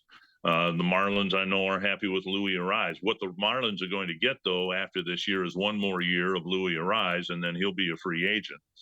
And for Lopez, the Twins so committed to him, they signed him to an extension. So Lopez is going to be with the Twins, I suspect, a lot longer than Louis is going to be with the Marlins. And you're right. I mean, here we are, just 1 game over 500, but we are above 500 and in first place because of the starting pitching, and Lopez has been a big part of that. I talked about this earlier in the show of the terrible news on Jacob deGrom, which it goes to the fragileness of the arm, but also for guys built that way, Dick, and he's not a huge guy, that the arm is just not built for throwing 95. He's electric. When he is on, there's nobody better. But it's just guys that are built that way that it can't sustain it. And that's the part that's got to be both frustrating and it's titillating to watch, but when he can't go out there, it's maddening. And you know that I don't know deGrom at all. I've seen him pitch in person when the Twins have faced him in his heyday with the Mets. Actually, Twins knocked him out early at Citi Field a few years ago. But I know in seeing the video, the interview as he faced the media, it tore him up. It was an emotional thing. And it was genuine. I don't doubt that for a minute. But imagine how the Rangers feel. They're paying him millions and millions of dollars and haven't been able to get any lengthy production from him at all. It's just further proof that the human body is not meant to throw a baseball 100 miles per hour. Yeah. And that's how these guys are trained, to get the maximum velocity out of their arms. You know, you look at the durable pitchers, Cott, Blylev, and Goltz in Twins history. They didn't throw that hard. Burt probably threw 91, 92 at his peak with his fastball, had the big curveball. But, you know, and for deGrom, this is his second Tommy John surgery. Chris Paddock of the Twins was in the clubhouse last night, and he underwent his second Tommy John surgery. So I don't know what the answer is. It's hard to step back from where the I won't say the art of pitching, but the state of pitching is right now, where it is centered, almost completely focused on velocity. And that's true for kids down in high school too. Yeah. They want to play beyond high school. And so they are expected to throw as hard as they could throw. And I go back to my friend Dave Goltz when I asked him years ago, we were in a fishing boat together, and as is usually the case, the fish weren't biting. And I asked him, how hard did you throw? Because they didn't have radar guns back then. He said, as hard as I needed to. You know, the idea was to get the batter out. It wasn't to blow his doors off and strike him out. Yeah, that's the way it is. I'm watching the college tournament this past weekend. Every guy comes in is going to throw as hard as possible. That's just not sustainable if you want to have a career like this. For most people, it's not sustainable. I read an interesting article this morning about that. Now, some people are wondering whether most pitchers, I think, now train or get loose with a weighted baseball, right? And they're saying, you know, maybe that's part of the problem. You're putting too much emphasis or too much stress rather on the elbow by, flexing and doing all this with a weighted baseball to try to get your arm loose. I don't know what the answer is. And there are people who've gone to, 10 years or more of medical school who don't know what the answer is. So who am I to try to figure that out? But I know that it's, when we go to Texas, I would look forward, I'm sure the fans would too, to see DeGrom pitch against the Twins, right? You want the star players, and I think there are now 21 players since opening day this year who've blown out their elbows and need Tommy John surgery. And that's not good because Major League Baseball is supposed to bring its fans the best of the best, and that's not the case now. Great stuff as always. Have a great call tonight. We'll see you back at Target Field next week when the Brewers are in town. Sounds good, Don. Thanks for the time. There he is, Dick Bremer, live in St. Petersburg. Twins and the Rays coming up tonight. Game 2, 5:30 on the air on Bally Sports North, and a day game tomorrow for the Twins head north of the border to Toronto. Blue Jays aren't messing around either. Then it's home for the Brewers. I believe our guy Benell's going to be at those games at Target Field next week, so I'm not sure if the show's going to get on the air. And then the Tigers come in for the first time. The Twins have yet to play Detroit all season long, so if the offense isn't going by then, I don't know what to tell you because Detroit's not very good either this season. We will take a break. We come back. We'll head to Texas. The NCAA Track Championships begin later today. North Dakota State will send 4 to the meet, including Kenmare's Jacob Rodin. We'll visit with Stevie Keller, NDSU track coach, when Hot Mike returns right after this. Touchmark is a place where you can really be yourself. It's a complete family atmosphere from the residents to the team members to the community. There is just such a homey feeling here. The energy and the positivity, I think, is what's really important. You come in, you feel like you're part of a family. You're building a relationship. You're building friendships. We feel very blessed to be here at Touchmark. It's incredibly important to create that family atmosphere, which is what Touchmark really values. You took my father. Somebody's gonna pay for this. There's no story more surprising than a real-life Dateline mystery. Probably a pretty ugly crime scene. Follow every twist and turn 5 times a week. The chase is on. With Dateline. Weekdays at 1 p.m. In this job, you take your eye off it for 1 second. People can die. Don't think, just do it.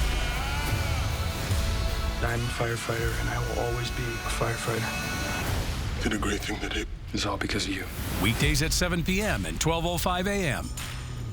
News happens at all hours of the day and night. Stories develop and situations change in the blink of an eye. In our community, knowing where you can turn at any time of the day for clear information and facts is more important today than at any other time. That's why we start our day in the middle of the night to gather new information and be ready to bring it to you. Tracking what has changed overnight and how that will impact your day today. We're here for you with the most up-to-date news and weather to get you on your way, because your community is our community. Today, 1 in 5 working-age Americans has a mental health condition. People in all types of jobs and at all levels. And the key to helping us succeed is a supportive and inclusive workplace. All of us have a role to play in making that happen. So what can I do to help? As a CEO, I can set the tone for supportive culture.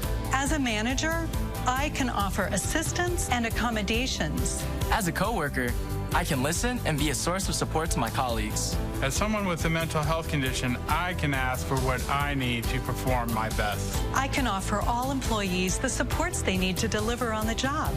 For the team and for the business. What can I do? What can I do? What can I do? I can remind others that we all benefit from workplaces that promote good mental health.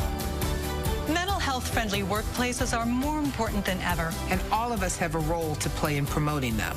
Learn more at whatcanyoudocampaign.org. Federal investigators blame human error for a deadly natural gas explosion. We all remember where we were that morning.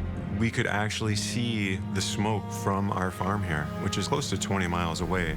I started to pull right off the bat. Both tractors just kind of started to spin out, and those are big tractors. So I knew something wasn't right. Out of nowhere, I just heard a big boom.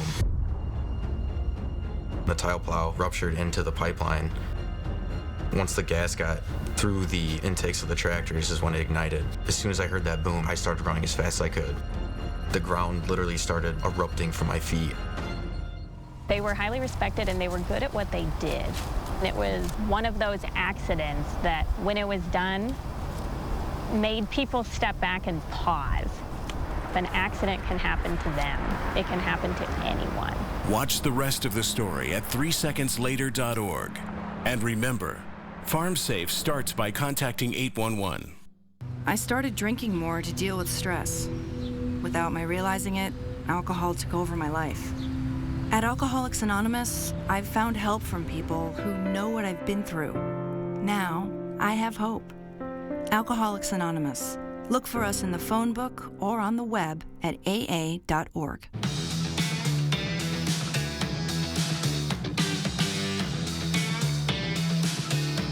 Welcome back, everybody, on a warm and muggy Wednesday here in the upper Midwest, which is crazy that we may actually be warmer than where our next guest is joining us from.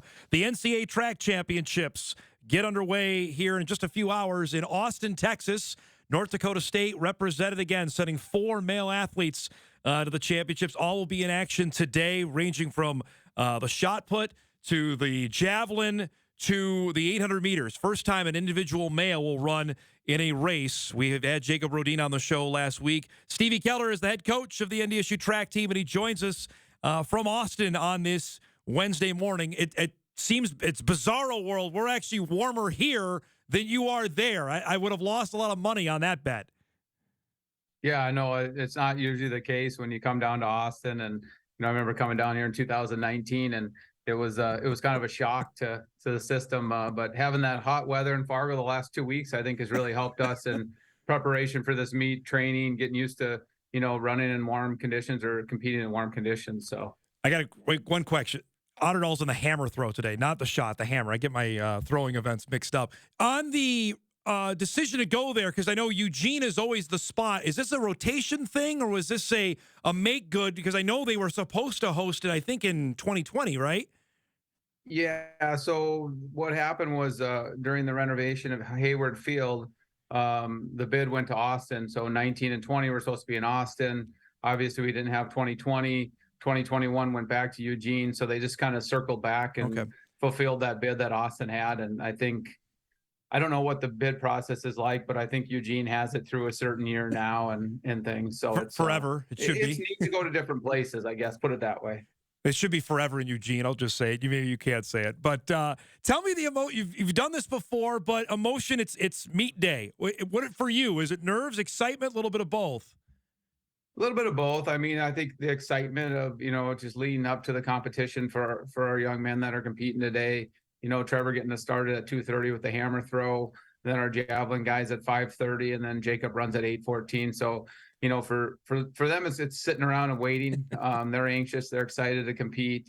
It's planning. It's basically shuttling them around, getting them food at the right time. It's a different schedule than what, you get up in the morning, eat breakfast, you go and compete. Well, we're trying to get 3 meals in before Jacob races at 8:14.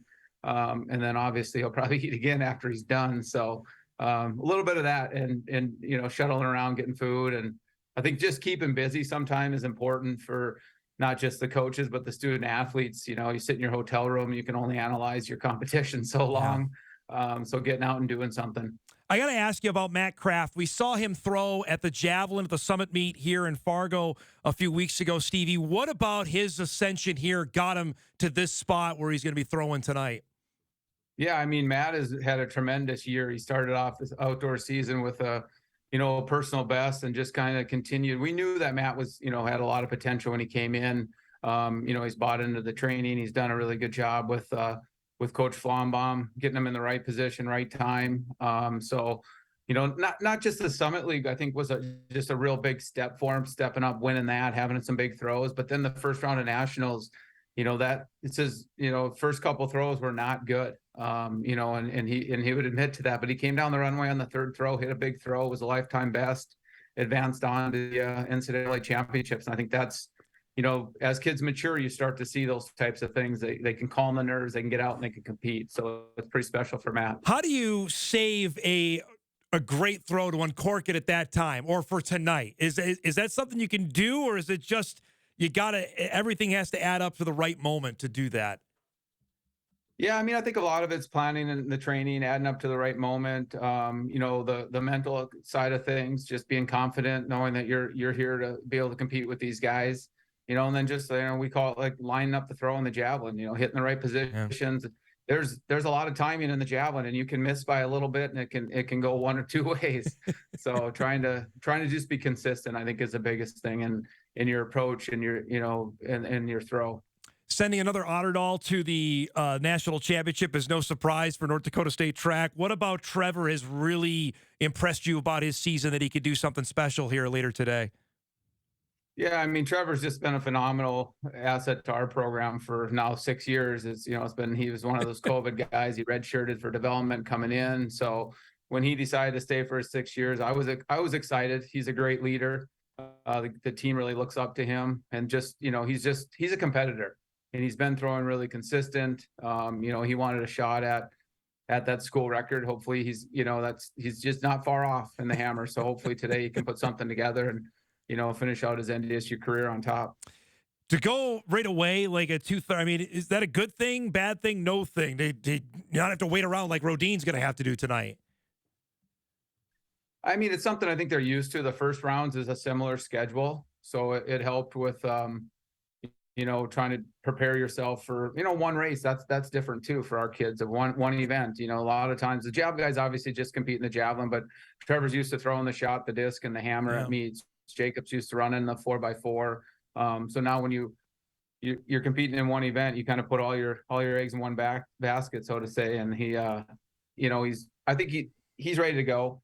I mean, the plan worked well in Sacramento. We're basically on the same schedule. And things.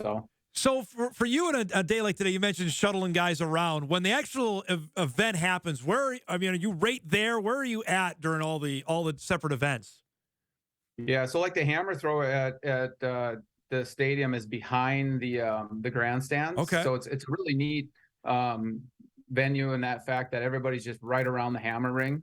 So all the other events happen on the track or on the infield, so you're not particularly close to the student athletes. So they get a good following back there, good crowd, good energy in the event. And then for the javelin and the 800, it's basically finding a place in the stands. And, that's 800. I don't know where I'll be yet. I'll kind of try to figure out the best spot. All the coaching's done by now, basically. It's all up to those guys to get out there and compete. So do you talk to any of the guys right beforehand, or no, you let them be? I mean, we talk a little bit throughout the day, and then as they start warming up, you just, kind of hang around, and usually they're pretty focused. You might say a few words of encouragement. With Jacob, it was, he's smart enough now. And I think at first rounds you saw that maturity come out where he just took the race into his own hands, because he knew it was going slow and things like that. So he knows, hey, if the race doesn't go out hard, I need to go at this time. So, just kind of leave it up to him to kind of get a feel for how the competition's going. Speaking of Jacob Rodine, visiting with him and yourself last week before you guys left, he said, you know what, as soon as I'm done, I got to get back on the farm in Kenmare, which is that's a perfect small town North Dakota story. But can you just reflect on seeing him get to this spot? Obviously last year making on the 4x4 team, and now the first Bison male athlete to run an individual race like he's going to do tonight. Yeah, no, I mean, and immediately after the 4x4 last year, I think it took a couple of days, but Jacob started firing texts at me like, I want to get back to this meet. What do I need to do? I'll do whatever you send out this summer. He's just very, very motivated and wants to compete at a high level and things. And, he put a really good summer in. We put together a different training plan to try to increase his volume. He was in strength endurance, things like that. And I had to be careful of what I put down because he's the type of kid that would do everything. So sometimes you send a summer training plan out with a lot and you hope that they do 3 days. But he put in the work, and then this fall, just adding some different training, to his training plan this year has really helped, and it's helped him be able to finish races. It's helped him be, his foot speed. He's ran faster in the 400 and the 4x4. But just super motivated, one of those kids that you'd love to have, 60 of these kids on your team that are willing to do anything to get better. All right, so I asked him this, and I know he can't run like this. In your mind, do you have a time he needs to hit tonight to qualify for the finals on Friday? I would assume they're going to go out fast, which I don't think they'll go out too fast, but I'm hoping he's in 147 mid to 147 low, and I think that gives him a good shot. And we talked about it last week. It's Jacob's used to running races by himself, and he's used to he's not used to having a pacer to go through 400 to 500 meters. So I think that plays in his favor. The race doesn't go out as planned for him. I think he's able to make adjustments. Some guys can't do that. You get to 300 meters to go and somebody's going and he's going to jump on board to go with them. Other people might mentally shut down. So it's, I think he's ready both physically and mentally to go out and give it his best shot tonight. I didn't ask you this last week, so I'll ask you now. After having the experience last year of sending the 4x4 team, did that draw more attention to get other athletes to want to come? Like I know with the 4x1 women's team that made it a few years back, of attracting more elite runners. Did you get that, or is that still maybe to come after what happened last year? No, I think it certainly helped us. I think it draws attention to our program, to the 400 athletes. And we signed some really great kids out of the state of North Dakota, around the region, and that's our number one goal, is to go after the best kids in the region. And I think they looked at that like, hey, if I go to North Dakota State, they ran 305. Most high school teams are running 320, 325. So, when you start talking about 15, 20 seconds faster, that's, it's mind-boggling for them.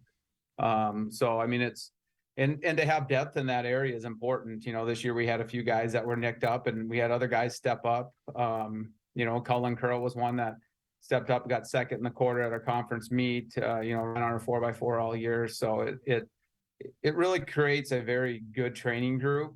And then they push each other to run faster. And, on any given day, it's what four are ready to run. And it's finding the right order and the right four guys on that day. And that's kind of what happened last year for us. All right. So take away, you've got to pay attention to your guys. Is there an event or an athlete you want to watch today? Is there one you say, you know what, I'm making time, I want to watch this? I don't know. I'm pretty focused on our group. But I'm a big decathlon fan. That was my event. So I'll catch a little bit of that today in between Trevor's throws and the javelin. Aiden Owens, a kid from Arkansas, that's phenomenal decathlete. He picked up the 400 hurdles this year. I think he's ran 47 something. They chose for him not to do the decathlon, and he's run the 400 hurdles. So that's another guy to watch. Just the unlimited talent or on-tap talent that guy has. But just a world-class athletes, which I think is really cool and really neat to understand, is that a lot of these kids competing here the next 4 days are kids that are going to be, on the world championship team, on the Olympic team next year. So it's a very high level of competition. Well, you mentioned it to me. What's the percentage of actual athletes that make it there? I think they talk about like 3% of male track and field athletes make the national meet. Man. And, it might be under 3%. So, it's a pretty elite group. And I told Jacob, I was like, you should go on TFRS and look at like how many guys in the country ran the 800 this year. Is it thousands? I don't know. I guess I could easily do it. But to be in the top 24 at the national meet, I think he's probably top 17 in the country right now, time wise. Man, that's from Kenmare, North Dakota. From Kenmare. Yeah. I think a lot of people have to look up where that is. Yes. That's just fantastic. Last thing, and we were talking about this off air, the explosion of this event on television and streaming has happened, I think, over the last 4 or 5 years. How have you seen that grow? That now, trying to find field events was like looking for a needle in a haystack. Now I can literally watch every throw. How big a deal has that been for your sport? The exposure of this has totally blown up in the last few years. Yeah, I think that's huge for our sport. And, especially for the field event athletes, I think a lot of times the focus is around the oval. It's easy to run the cameras around those races, but to be able to watch the javelin only, to be able to watch the hammer, the jumps. There's phenomenal athletes in every single event, and it's great for them to get that coverage and people to be able to see it. Track fans, you can get online and watch whatever they want, multiple feeds. So it's pretty cool. It's great to see you, man. I know you got a busy day. Thanks so much for the time. Good luck, and we'll be watching later today, okay? All right, Don, appreciate it. Good to see you, bud. There he is, Stevie Keller, NDSU track and field coach. The first events get going later today. 2:30 is when Trevor Otterdahl will get on, and he will throw in the hammer. Then the javelin goes at 5:30 with Benji Phillips and Matt Kraft. That's on ESPN+. And then tonight is 8 o'clock. About 8:15 is when the 800 meters, that's when Jacob Rodin will be on the track. That will be on ESPN2. I would venture a guess they'll be airing that. So if you're looking forward to watching, that's where you can find it. The coverage begins at 6:30 tonight on ESPN2 of day one of the NCAA Track Championships. One of my favorite events to follow, and it will be an interesting time to see if who is an All-American, and we'll see if Mr. Rodin can get into the finals. It will happen on Friday night in Austin. We'll take our final break. We'll come back. We'll set up a busy Wednesday and wrap the show after this on Hot Mic on WDAY Extra, KSFL, at Inforum.com. Stay prepared for the days and nights ahead with the best weather team. Download the Storm Tracker app, powered by Laney's. Get alerts and updates straight from the WDAY Storm Tracker team with accurate weather reports specific to your area. Just search WDAY in the Apple or Google Play Store. Download the Storm Tracker app and be ready to plan your day. The Storm Tracker app, powered by Laney's. Download it today. Tamron Hall is a hit, taking daytime talk by storm. And on the next Tamron Hall. Two of our favorites are back, Tay Diggs and P-Valley's Nico Anand. They are joining us for our first ever Tam Fam Yearbook. Find out why their new collaboration makes them voted most likely to change the world. Plus, Kendra Wilkinson is vying for most change from Playboy Mansion to season 2 of her reality series on the next Tamron Hall. Weekdays at 2 p.m. We need to go meet the guys. I'm lit. Can you drive? Nope, I'm high. How about they come over? Where? Friendly reminder, don't drive high. If you feel different, you drive different. Everyone who has ever lived has lived here. All of mankind's triumphs and failures. Every moment, every hometown, all here. We start our coverage on the ground and take it to the airwaves, so you always know what's happening in your own world and beyond. We are free TV and radio. We are breaking news. We are always there. We are broadcasters. They come to us, abandoned, lost, and all alone, in need of care through no fault of their own. They ask so little, but give so much. All they seek in return, a loving home and a gentle touch. They warm your heart with a wet-nosed kiss or gentle purr, proving that a pet's a gift of love wrapped up in fur. Stop in today at the Homeward Animal Shelter. We'll bring you and your new best friend together. At No Kid Hungry, we're committed to creating a world where every kid eats healthy food every day. We raise funds, we help families, and we lift up communities. And we're ending childhood hunger in America. 911, what is your emergency? Every day we encounter people who are having the worst day of their entire lives. Does it get any easier? Nope.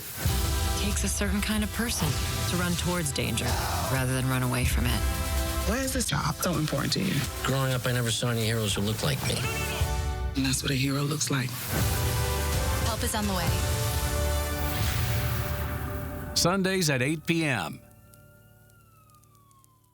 Autism is a common, but such a heterogeneous, such a complex condition that describes many different individuals with different types of symptoms and different types of challenges. As a physician, I had so many questions, and unfortunately, when patients would come to me, I couldn't really give them a lot of answers. As a geneticist as well, I started to appreciate that at least for some individuals with autism, there was an underlying genetic basis, and that we could really start to understand in a much more precise way what was going on for them by understanding the genes, how it affects the brain, how it affects behavior, and how it affects other parts of the body as well. When we think about how many people we need to answer the hundreds of questions that we all have about autism, we start to need tens of thousands of individuals that have the same types of symptoms to be able to answer those questions. Join us today. Go to sparkforautism.org.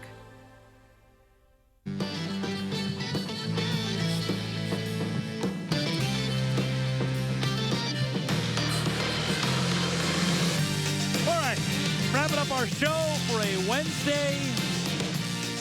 Breeze through it today. Big stuff coming up tomorrow.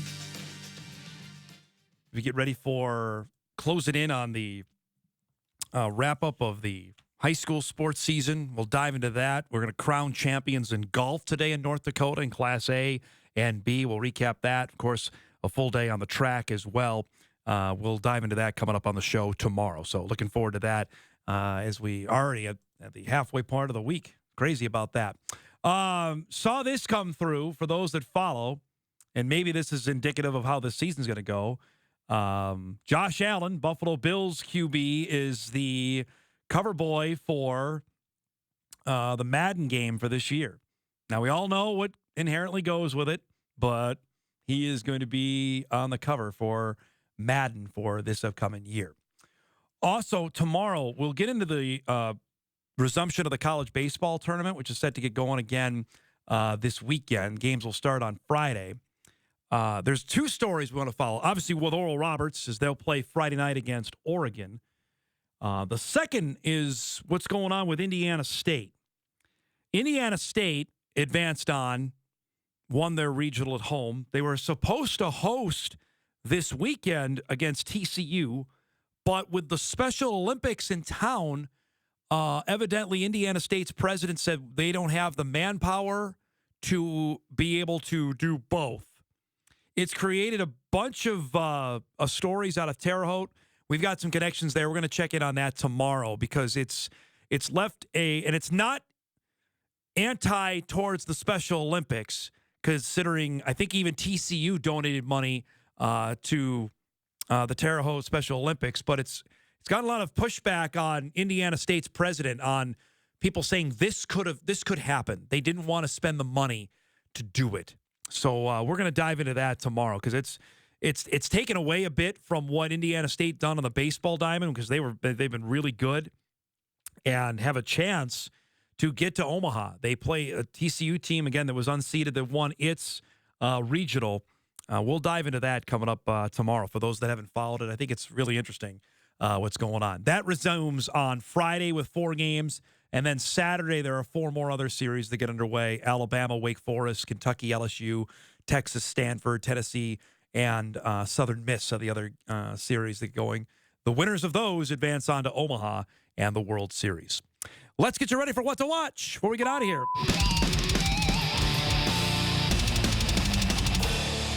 I guess they're on What to Watch because we got to put them on there for fans that like. The Twins play Game 2 of their series tonight with the Rays, 5:30 on Bally Sports North. We mentioned earlier it'll be Pablo Lopez going for the Twins. The Rays are countering with an opener, and Sean Armstrong will pitch at least the start of this game. We don't know how long he'll go for Tampa. That's tonight, 5:30 on Bally Sports North. Game 1 of the Women's College World Series, Florida State and Oklahoma. 7 o'clock on ESPN. The Sooners have won 51 games in a row. This is a rematch of the 2021 championship series that was won by Oklahoma. The Sooners are going for 3 consecutive national championships.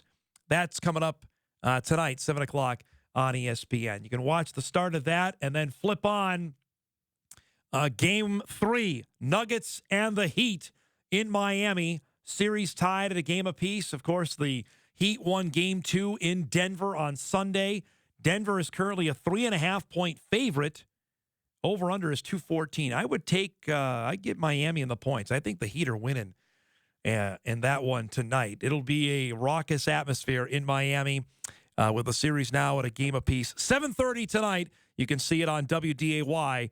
See who takes the advantage in that series after Denver won the first game.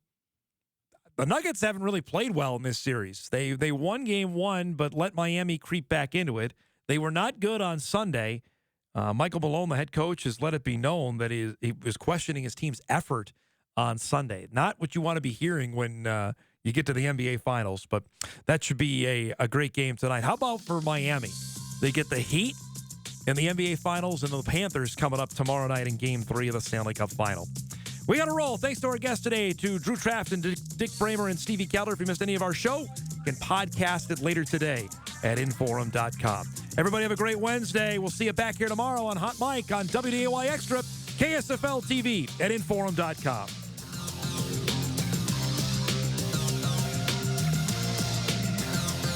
I'll bet joining Medicare probably isn't on your bucket list. Riding in a balloon, traveling the world, learning the tango, something more like that, right? But now that you need to choose a Medicare plan, even though it might not be exciting, it sure is important. That's why I chose Blue Cross and Blue Shield of Minnesota. Blue Cross is nonprofit, so instead of making shareholders wealthy, they focus on making you and me healthy. You should call or go online to get this free step-by-step guide to Medicare. It can help you understand your Medicare benefits and how Blue Cross gives you more value for your money. 96% of doctors and hospitals in Minnesota are in the Blue Cross network. So just about anywhere you go, you're covered. And just like me, almost half of Minnesota seniors have a Blue Cross Medicare plan. Maybe you're interested in a plan that combines medical and prescription coverage. Well, here's how Blue Cross has you covered there as well. Blue Cross offers Medicare Advantage plans that include prescription drug coverage, $0 primary care doctor visits, and many other benefits. Some plans start at a $0 monthly plan premium. Plus, select plans include $0 copays on insulin and preferred generic medications. Blue Cross Medicare Advantage plans also provide extra perks at no extra cost. From dental, hearing, and vision benefits to Silver Sneakers fitness memberships and even benefits for over-the-counter medications. To learn more about why Blue Cross is the best choice, call or go online now for your free copy of this informative step-by-step guide to Medicare. There's absolutely no obligation. Blue Cross has been offering Medicare plans since 1965, when Medicare first started. They're all about keeping folks like you and me healthy, so we can keep doing things we like, or tackle things from our bucket list. Call or go online now. You and Blue, better together.